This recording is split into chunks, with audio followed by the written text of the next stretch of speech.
পুলিশের হাত থেকে ঠিক এভাবেই দৌড়ে পালান মাদক পরিবহনের জিপ চালক। রাজধানীর বাড্ডায় ট্রাফিক পুলিশের একটি চেকপোস্টে তল্লাশি চালিয়ে একটি নিশান জিপ থেকে প্রায় ১০০ কেজি গাঁজা উদ্ধারের ঘটনায় সেই গাড়ির মালিককে খুঁজছে পুলিশ।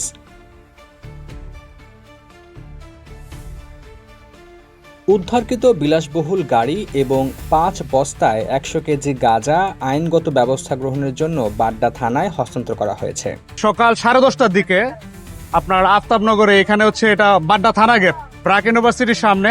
এখানে আমাদের সার্জেন্ট দেবপ্রিয় বড়ুয়া এটা আমাদের সবসময় নিয়মিত চেক ডিউটি করা এখানে।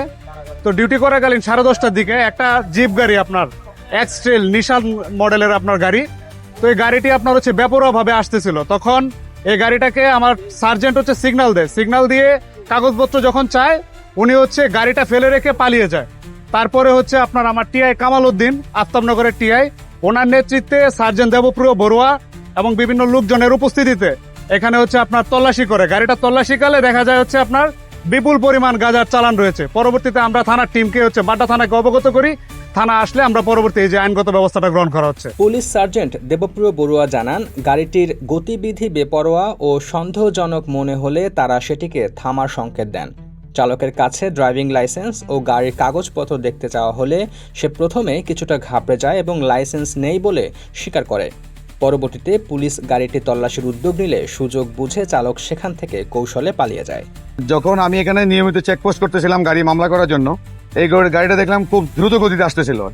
তো পিছনে এক লোক বললো যে একটা গাড়ি যাচ্ছে, এটা পিছনে মনে অ্যাক্সিডেন্ট করে আসছে, এরকম মানে এমন ভাবে বড় চালাচ্ছিল। তো আমি গাড়িটা সিগন্যাল দিলে আমার সিগন্যাল সে মানতে চায় না। তো আমি এটা কৌশলে গাড়িটা আটকানোর পরে ড্রাইভারের কাছে কাগজপত্র চাইলে কাগজপত্র আমি বললাম যে আপনি এইভাবে বেপরোয়া চালাচ্ছেন কেন? তখন ড্রাইভার বললো স্যার আমার ড্রাইভিং লাইসেন্স নাই। আমার ড্রাইভিং লাইসেন্স না থাকার কারণে স্যার আমি ভয় পাইছি। তখন আমি বললাম যে ড্রাইভিং লাইসেন্স না থাকলে আপনি একটা মামলা খাইলে হয়তো সর্বোচ্চ 5,000 টাকা ফাইন হবে, তাহলে তো আপনার এরকম করার কথা না। তখন আমি বললাম যে গাড়ি আমার সন্দেহ হচ্ছে, আমি গাড়িটা একটু চেক করবো। তো আমি চেক করার জন্য যখন আমি তাকে বললাম যে গাড়িটার ডালাটা খোলেন, তখন সে যায় না। তখন আমি নিজে গিয়ে দরজা খুলে ডালা খুলে দেখলাম একটা কাবার দেওয়া 5টা সাদা বস্তার মধ্যে আমি জিজ্ঞেস করলাম এগুলো কি, ও বললো যে কাঁঠাল। তখন আমি আমার বস্তাটা সন্দেহ হলো, বস্তাটা আমি খুললাম।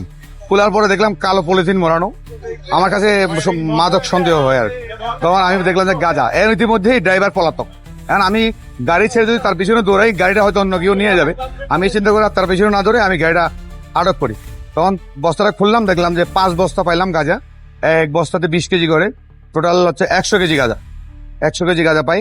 তখন আমি আমার সিনিয়র স্যারকে, আমার এসি ট্রাফিক বাড্ডা স্যারকে জানাই, এসি সাগর স্যারকে। আমার টিআই স্যার আসে, আমার তখন ওনারা এসে আমাদের আইনের প্রক্রিয়াভাবে যেগুলো হয় ডেল্লাতির নোট করি। বাড্ডা থানার অফিসার আসেন, আসার পরে আমি গাড়িটা হ্যান্ড ওভার করি। পলাতক মাদক ব্যবসায়ী ও গাড়ির চালককে আইনের আওতায় আনতে পুলিশি অভিযান অব্যাহত রয়েছে বলে জানান পুলিশ কর্মকর্তারা।